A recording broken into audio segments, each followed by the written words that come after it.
లేదు నాన్న, అమ్మకేం కాదు. మనం ఎలాగైనా అమ్మని బతికించుకుందాం. ఎలాగమ్మా?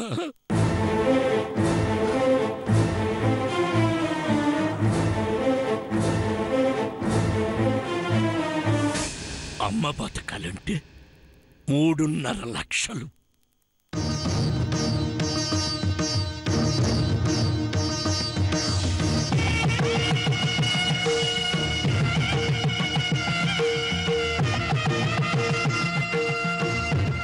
ఎక్కడ నుండి తీసుకురాగలనమ్మా?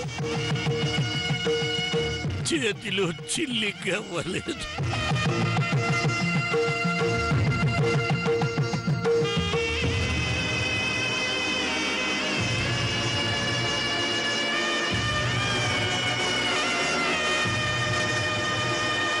మీరు అధైర్యపడకండి నాన్న.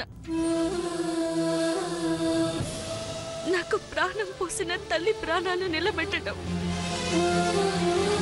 కన్న కూతురుగా నా బాధ్యత. నాకు భగవంతుడి మీద నమ్మకం ఉంది నాన్న. అమ్మ బతుకుతుంది.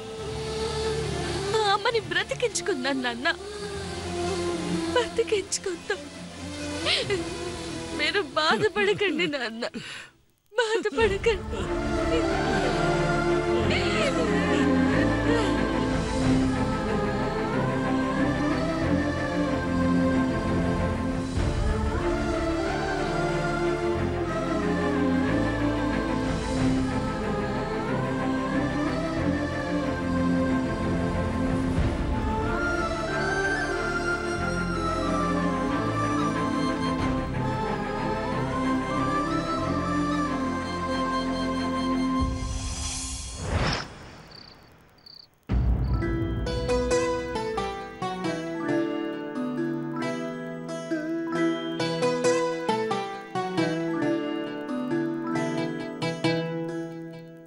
ధనం, అసలు గోరింతాకు ఎందుకు పెడతారో నీకు తెలుసా? తింటే బాగుండదని. గోరింతాకు ఎంత ఎర్రగా పండితే అంత పండింటి మొగుడొస్తాడంటారు. నీ ముఖమే మంచి మొగుడొస్తాడని అంటారు.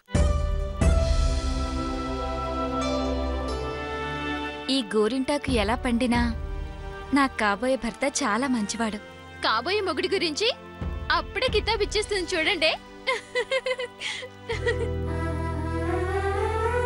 మంచివాడు అన్నా సరే అందం విషయం ఏంటి? ఎలా ఉంటే ఏంటి, చేసుకుపోయేది నేనే కదా.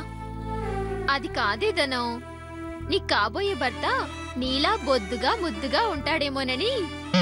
అంటే ఏంటి నీ ఉద్దేశం? నేను లావు